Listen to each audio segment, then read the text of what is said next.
Namor as the villain in this movie was excellent. The best bad guys feel like they're actually the hero and they feel like they're the good guys.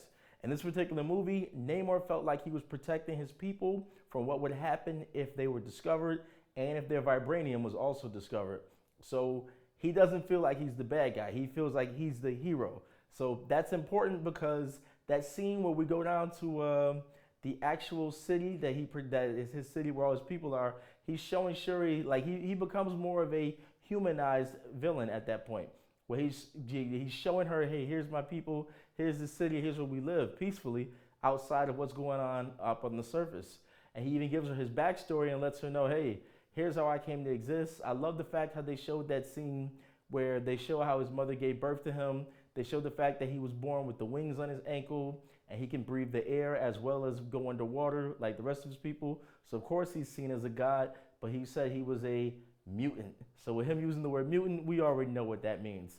That now means that Miss Marvel and Namor are now two known mutants in the MCU. So of course we know where that's really going later on down the line. It's gonna be some X-Men, baby. You know it. But I like Namor a lot as a villain, as the bad guy, because he had real motivation and real characterization with him. He wasn't being bad just for the sake of being bad. That's also great writing. That's great reasoning by the writers and of course the director of the film, the way he humanized him, the way he showed them.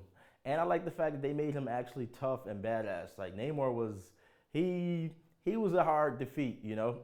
Shuri had to go above and beyond and think of how to be able to weaken him, to be able to battle him and actually have this head up fight with him.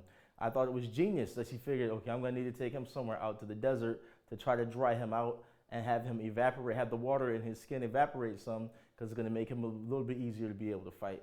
So I thought that was a great move.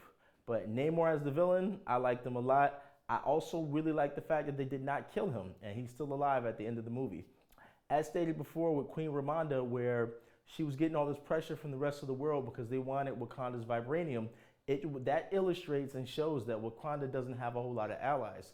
So the fact that he yields to Shuri at the end of the movie, and later on when he's talking with his cousin, when she's like, why did you yield? Why did you not keep fighting?